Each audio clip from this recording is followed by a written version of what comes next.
Hello and welcome to another episode of the Dad Strength Podcast. I am your host, Richie. Today we're going to pick up where we left off, talking about the developmental milestones. We are now on 12 months or 1 year. So at 1 year, your child's going to be doing a lot more. And for the podcast here, I'm going to go ahead and finish the milestones in the next couple weeks. Their charts go up to year 5. So after this year, they don't do milestones until 18 month, which is a year and a half, and then 2, 3, 4, 5. And then that's it for the milestones. So I'm going to go ahead, finish up the milestones, and then I'm going to be moving into more of a freeform podcast style. I might have some guests come on, talk about their parenting skills and things like that. I've been working on getting the technical aspects worked out for that side of the podcast, even though this is only a shorter format than what I do on my main show at sociallynumb.com. Well, here at the 1 year, we have the same categories. Once again, social and emotional, language and communication, cognitive, and movement, physical development.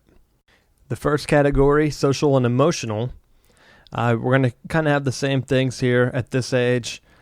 Are they nervous or shy around strangers? Again, they should recognize the parents, and they should be weary of any strangers or people that they don't know. And that's just a natural defense mechanism that they would have built in. And with that, they should cry when the mom or dad leaves the room. And that's another emotional attachment they should have with the parent, that they should be able to feel emotions now whenever there's a disconnect with their parents. You might see this as maybe dad leaves for work. My daughter does it. She runs to the door when I leave. And so there's an attachment there. And with that, they now have favorite things, favorite people. So they'll start to know, like, hey, if they hear a voice, they'll run to it. They'll be excited. They might have favorite toys that they carry around with them, and so forth. Now, as you have favorite toys, you also should be, if you've been reading to your child, like we read to our daughter all the time, so they'll start to bring you books or toys whenever they want to play with them. So in this one, they should be able to sit down and listen to a story, and I encourage that you read to your child. So that's one of the things that you're going to look for. Are they carrying books around, and are they able to bring them to you whenever they want to hear a story? And along with that, they should also be able to move around, like when you're getting them dressed in the morning, put out the arm, put out the leg. They know the routine. Try to keep a routine. Kids like that. Keep the routine going, and they should be good with following along with what you do normally. And they should also repeat like your actions as well. So try to use a variety of sounds. Try to do a lot of different things. Model good behavior, and you're going to be the role model for your child. First and foremost, they spend the most time with you. They see firsthand. So if you don't want them to, say, lick the table to get food, then as a parent, you can't do something like that. They're going to repeat off whatever you're doing. And with that, there's also going to be some games, peekaboo, patty cake, any repetition type game you can play along with that. So that's a social and emotional category for this milestone. And the other big one is going to be like, they're going to have fear, might not be of strangers. Our daughter was afraid of the vacuum and not so much the dark, but there were some times where she'd be afraid if she heard a sound, mainly sounds she was afraid of. Now moving on to the next category, language and communication. Do they respond to simple requests? So if you say yes, no, we use sign language. So we'll say like eat or more, done. Which ones do we use? Please. They should be able to respond, and they'll use gestures. So they should be able to use simple gestures like shaking head, yes or no. We use the hand for the hand motions. Please, they rub their chest.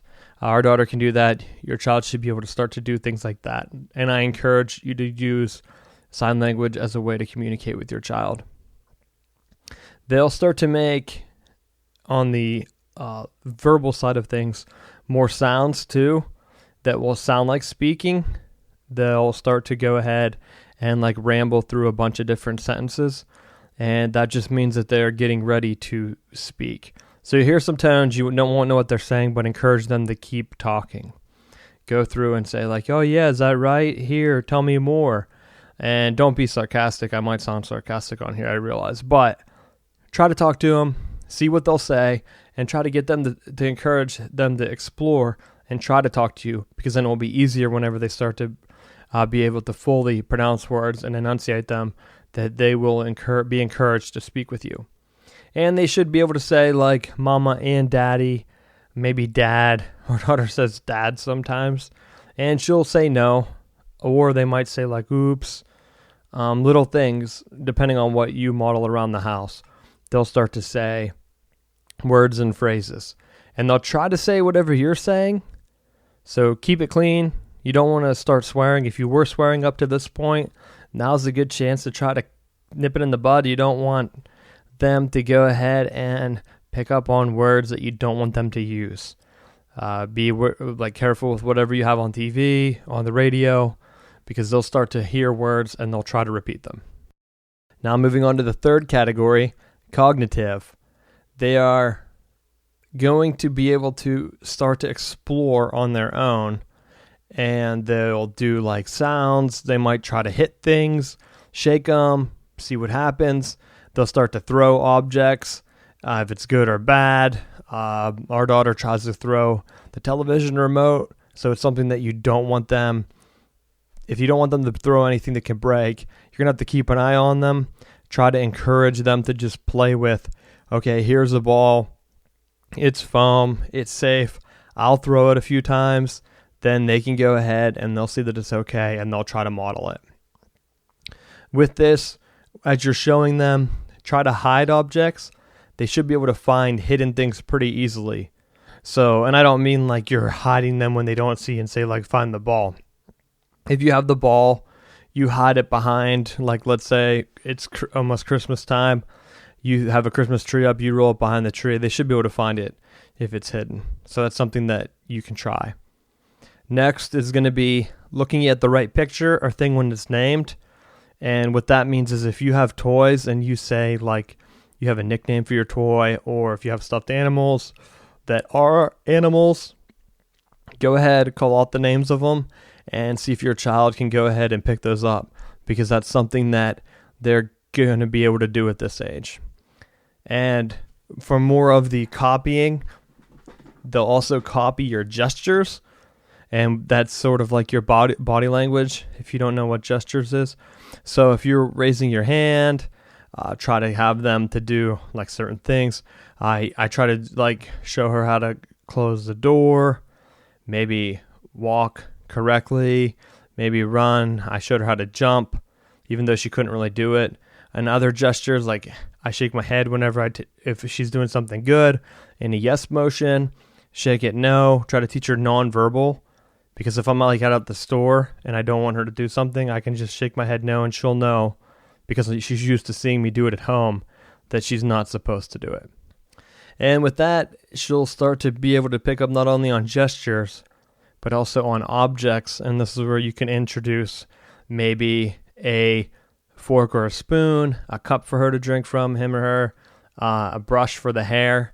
They should be able to do like any cup. They should be able to drink from. They might even be able to hold their own bottle. Forks and spoons, teach them, they're a little bit harder, but our daughter can use a fork at this age. So it's something that could be done, and they should be able to use them correctly based on whatever you model for them.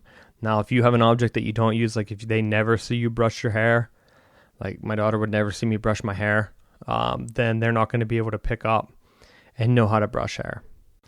And going back through the rest of these, banging objects together, trying to make different sounds. They should be able to have objects, like we have a little elephant that rotates and has different shapes. They should be able to put things in the container, take them out, try to match it up. They should be able to let things go without help, pick things up, throw them. Everything they can do on their own. And they should also start to be able to point out like their index fingers, use their fingers to point, maybe poke, try to poke different things, get a feel. They'll start to feel and touch different textures. We have some books that have different textures on them, and it's great because she loves them. She'll love scratching them. They're hardback books. They're Usborne books, I believe, and you might be able to find them online or wherever, or if you want them, shoot me a message, and I can find out the information and send it along to you. But they do go ahead and they have the sounds. They're hardback books, so we throw them in my truck, and she can play with them as we're driving around. And we have like a little one that ties to like the seat or the car seat. So if she throws it, as she's learning how to do, she'll just pick it up and keep playing with it. And with that, she should be able to, or your child, him or her, should be able to follow simple directions like, hey, pick that up, pick up the toy. Try to be descriptive, use the words. That way they'll learn them. If you don't use the words, then they won't. So like, I know our daughter can go ahead and shut the door. Hey, shut the door. And then she'll pick it up and do it. And with that, doing that physical stuff, the last category, physical development and movement, they should be able to sit at this age. If they're not sitting or they don't crawl, you're probably going to want to go ahead and talk to your doctor. I know I've talked before that these are just milestones. Don't get worried. But your child should be physically active at this age. So they should be able to get up into a sitting position. They should be able to stand up next to the couch and walk alongside of it. Our daughter had walked from 9 months on, so she's already walking. And I know she's advanced in this stage, but your child should be able to move. And they should be able to take a few steps. Even if they have to hold onto the couch at first to get going, they should be able to take a couple continuing steps. Think of it as like teaching someone how to ride a bike. You kind of push them. They can take 2 or 3 pedals till they realize they're on their own, then they'll fall. And they should be able to stand, or maybe not, but should be able to stand holding onto an object and maybe stand alone.